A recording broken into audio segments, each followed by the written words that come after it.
place is nowhere. And it's forever. Ghosts of my life.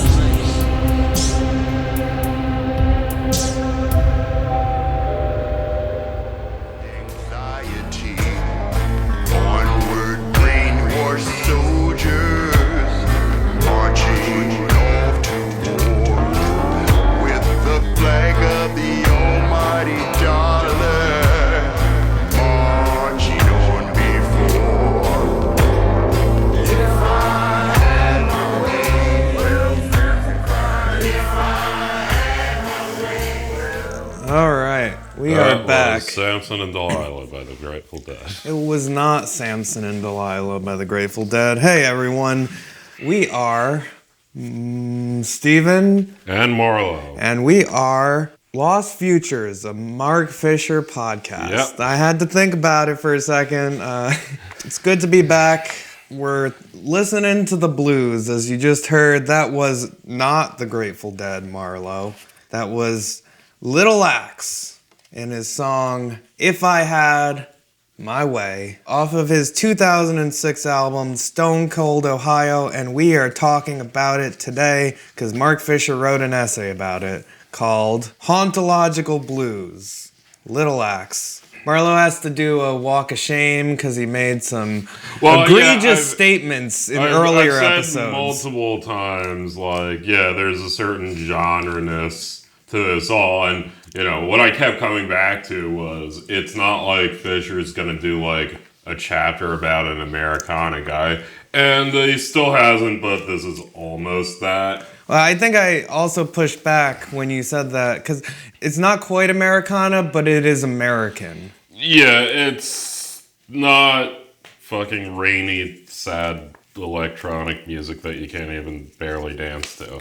Yeah, so we're talking Little Axe, which is a seemingly almost unknown. Yeah, I mean, we didn't actually look at him, but his videos have like no listens on YouTube, so there's that. His real name is Skip McDonald. He is known more for being a session musician in the 80s, where he worked with hip-hop artists like Grandmaster Flash and Sugar Hill Records as a as a studio musician. Yeah, studio musician, and he was on a bunch of rap records at the time that came out.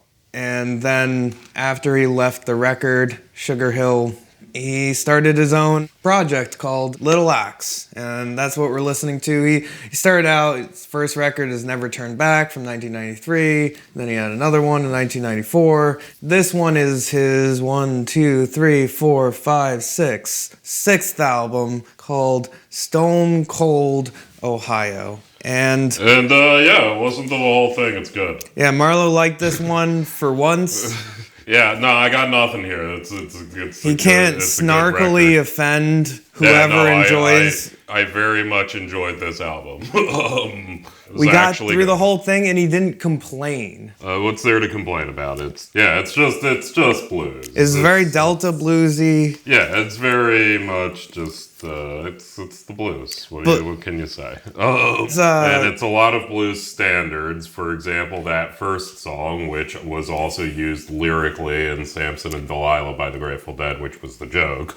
And also he has another song that Little Feat covered, which was originally written by Alan Toussaint. Oh, okay.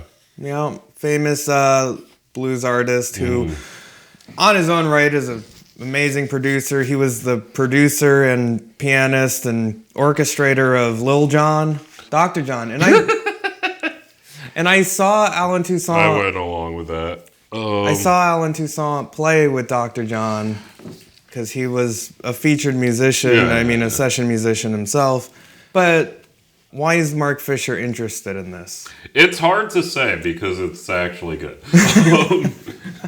See, Marlowe will be snarky. But, okay, so the essay opens, it's a K-Punk post from 06, so get that out of the way. Essay opens talking about beloved or Beloved, depending on how you pronounce it. Part for the chorus with this, Mark Fisher barely mentions Lilacs on the first page of this essay. He's talking about Beloved, the movie based on the Morrison novel.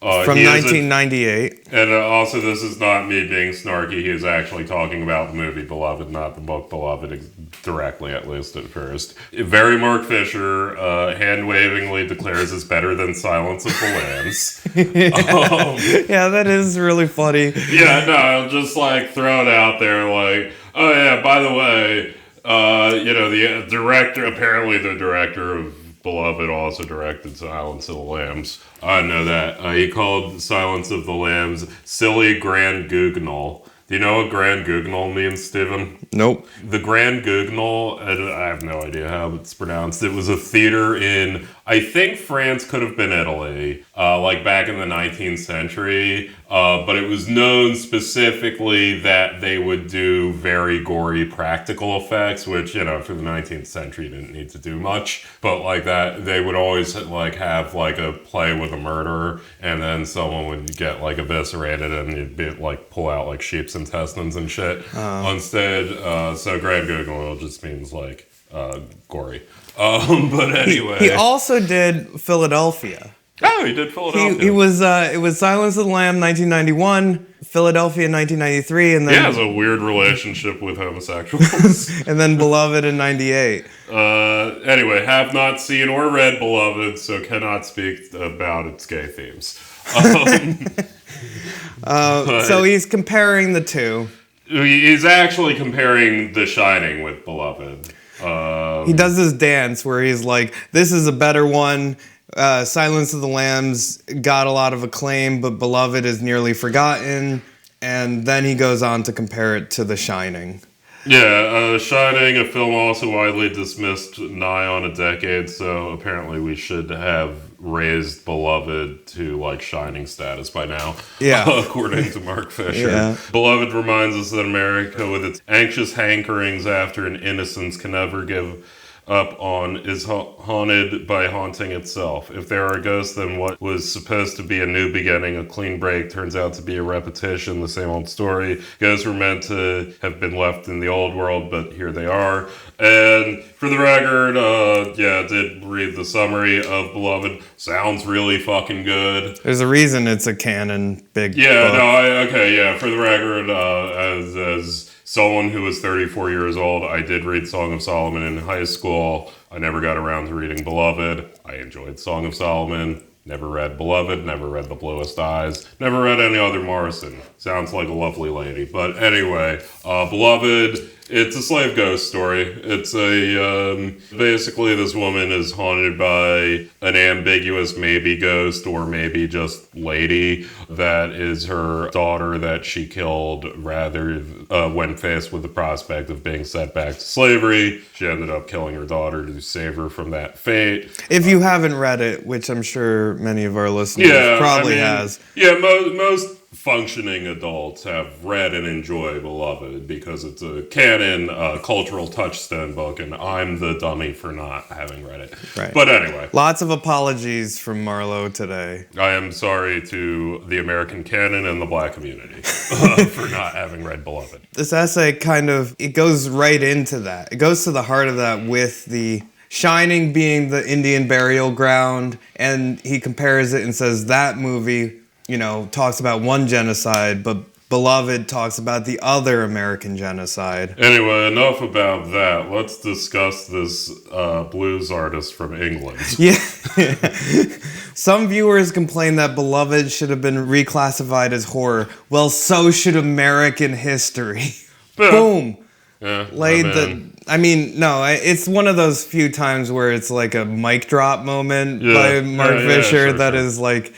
Anyway, so I've been listening to this album called Stone Cold Ohio and thinking about the movie Beloved, not the book Beloved, which is better than Silence of the Lambs. He talks a lot about comparing it to Ghost Box Label. Mm-hmm. He talks about it a lot. I think it's interesting that Beloved takes place in Ohio and this album takes place in Ohio, and I think that's... Probably that is actually probably a point that he assumed the reader would have gotten. Yeah. And thank you for getting it, Steven. I got it.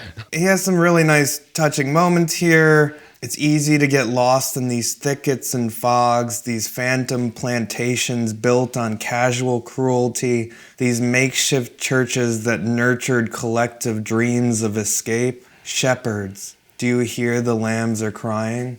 So good.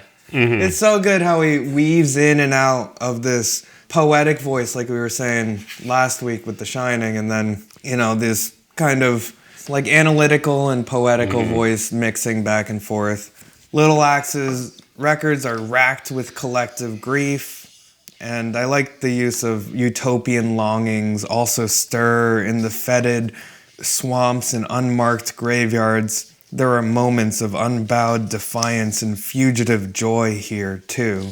So let's just point out that a lot of what Mark Fisher is talking about, that we think, is that Little Axe, in addition to me saying, yeah, it's a blues record, he does do some kind of hip-hoppy beats mixed in, like with a synth and drum machine, and he throws in some samples, including like seemingly sampled vocals of old blues standards that he would incorporate alongside his own voice. It sounds like blues. It doesn't sound like blues-tronica. It doesn't sound like, oh, this is fucking future blues. Like, it does sound like a blues record. Yeah, and he mentions future here. If Little Axe appear at first sight to be a retreat from full-on future shock, MacDonald returning to his first encounter with music when he learned the blues on his father's guitar, we are not dealing here the familiar tiresome story of a mature disavowal of modernism in the name of retreading of trad form. In fact, Little Axe's anachronistic temporality can be seen as yet another rendering of future shock, except that this time it is the vast, unassailable trauma, the science fiction catastrophe of slavery that is being confronted. Perhaps it always was. And I think that's like a really beautiful line. I mean, an observation about the music. Also to kind of get into the music, my impressions, like, lyrically, and a lot of these are standards, or at least they're touching on standards. Parts of standards are being used with a couple other layers of music. But a lot of them are also specifically gospel standards and like very outright religious lyrics. Your standard like, I'm saved in his name, he's here for me, blah, blah, blah. But, yeah.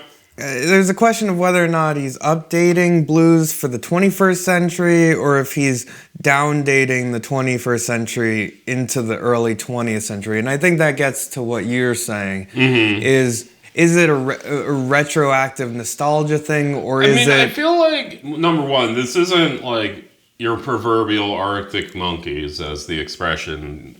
as we all have come collectively to know. Goes.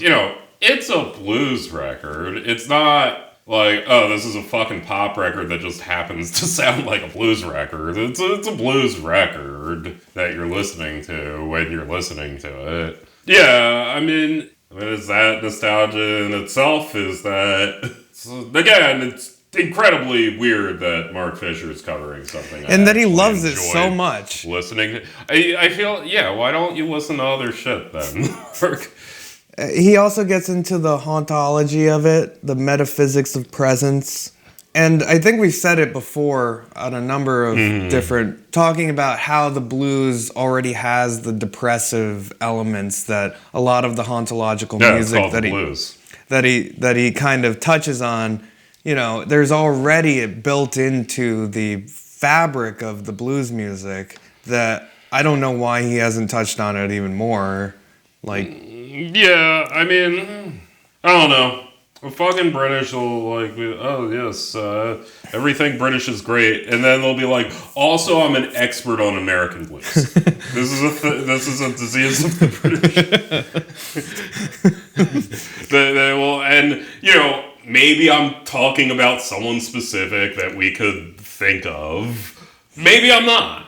Is his name rhyme with Barrick Blapton? Yeah, I don't know. But yeah, he has a statement here. Or the fucking Jimmy Page. Bimmy Page, yeah. or Yeah. There is a lot of Zeppelin-y things in this, or I guess Zeppelin-y doing Delta blues. Yeah. Yeah. Oh wow, this blues artist sounds a lot like Zeppelin. It sounds a lot like that one song they got. Yeah, the one with the harmonica. Yeah. Never heard that before. Yeah. But hauntology is the proper temporal mode for a history made up of gaps, erase names, and sudden abductions. And here he's directly, I mean, Beloved is... Right. Yeah, no, I mean, we're discussing a history that is fraught with not just tragedy, but censored tragedy. And repression and trying to overcome that. I mean, there's so much of that built into, as you mentioned, the religious music of the traces of gospel, spirituals, and blues, out of which Stone Cold Ohio is assembled, are not the relics of a lost presence, but the fragments of a time permanently out of joint. These musics were vast collective works of mourning and melancholia. Little Axe confronts American history as a single empire of crime, where the war on terror decried on Stone Cold Ohio's opening track, which we heard, rechanneling of Blind Willie Johnson's If I Had My Way, is continuous with the terrordom of slavery.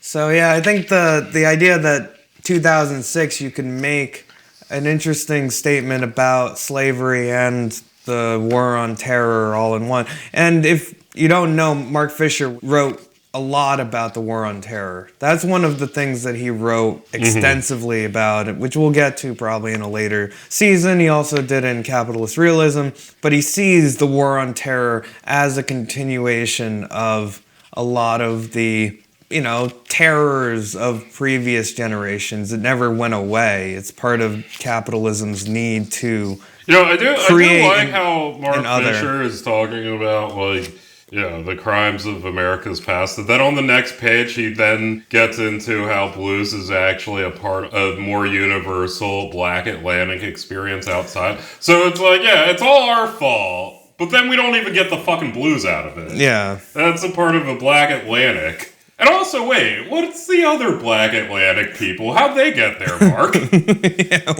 Where did Jamaican dub come from? What was the process by which...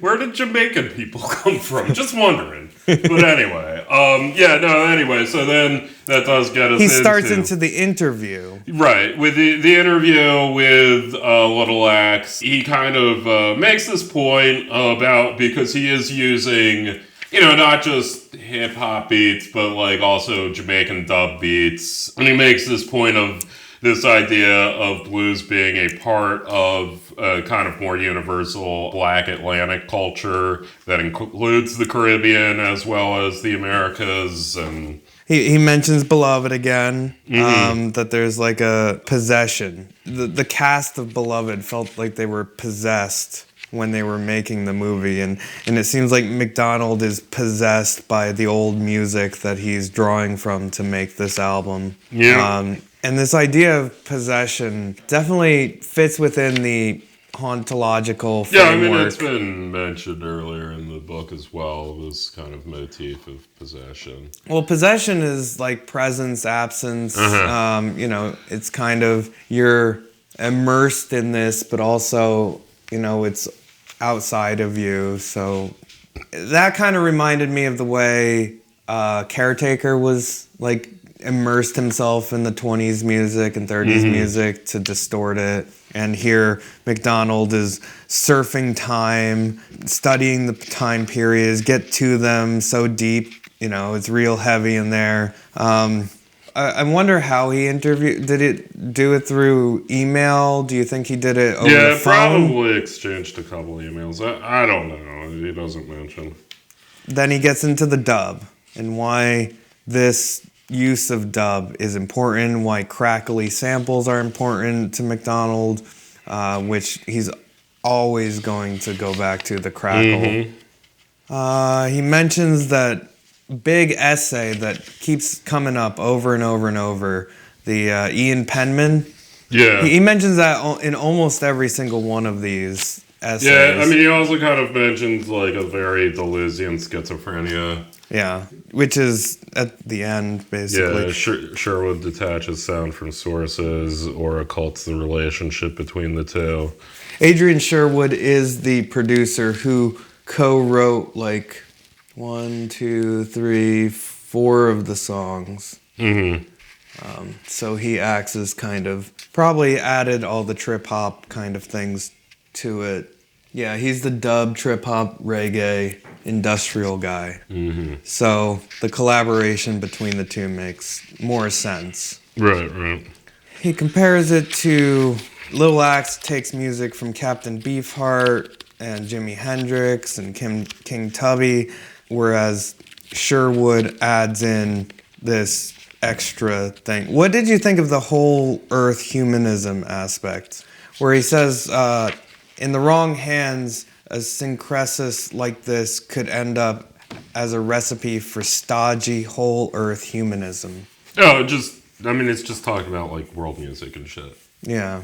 Like, I mean, I think that's what he's saying Bono without saying Bono. See, I thought more, not exactly Bono, but I thought... We're all one, and, like, it's not racist for me to use this Japanese instrument in my song. Yeah, like the rag, like the people interested in using... Yeah, like the 90s, 2000s world music thing that was still kind of going on at the time. That was a really big thing for a while. Yeah. Yeah, I mean, it's syncretism to a purpose. It's, it is creating what is, again, undeniably a blues genre record. It isn't even like Caretakers, like, fucking, like, 1920s chamber music with, like, over top of it kind of shit. It's a blues record. Yeah. Yeah, and has a little bit of... Which I think is his reference with Jules Holland. Yeah. Jules Holland, I think, is a big world music guy. Yeah. I know that he had, like, a studio session thing where he'd invite bands to do the Jules Holland sessions. That's, like, English. I see. Which, as he mentions, is, like, kind of artificial. Whereas this seems natural. What did you think of the schizophrenic?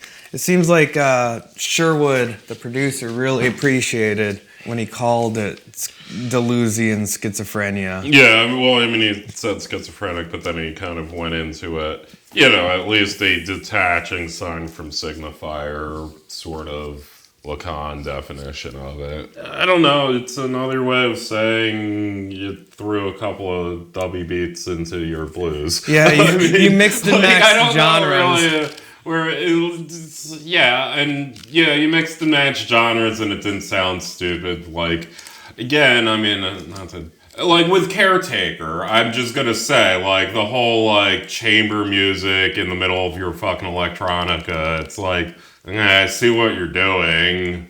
I'll never listen to it, but, like, okay. Whereas this is, it's very incorporated. I mean, Mark also liked the Caretaker shit, so I don't fucking know. But, like, I mean, it sounds like a thing that would play at a festival that I would have been at, is what I'd say, honestly. Yeah. It had a jammy feel to it, a Delta blues feel to it. He calls it dub traction, which I thought was another... Sure. One of those things that he does where he makes up a word on the fly and then doesn't really explain it. But here he says, with use of dub music, there is something subtracted. Like in the last thing, he said the voice in dub is kind of removed, or it's backgrounded rather than foregrounded. And here he says that what is in dub traction is a lack of presence. What is subtracted is the presence. Well, yeah, I mean, he gets into when he's talking about the crackle, just the idea that the crackle reminds you you're listening to a recording, you're not listening to a live performance. Yeah, the presence isn't wholly there, but it's reminding you of the lack thereof. Dub time is unalive. He brings up necromantic. The producer has a necromantic role where he's raising the dead. I thought that was poetic. And yeah, the last line is for Little Axe, as for the bluesmen and the Jamaican singers and players they channel, hauntology is a political gesture, a sign that the dead will not be silenced. I'm a prisoner. Somehow I will be free.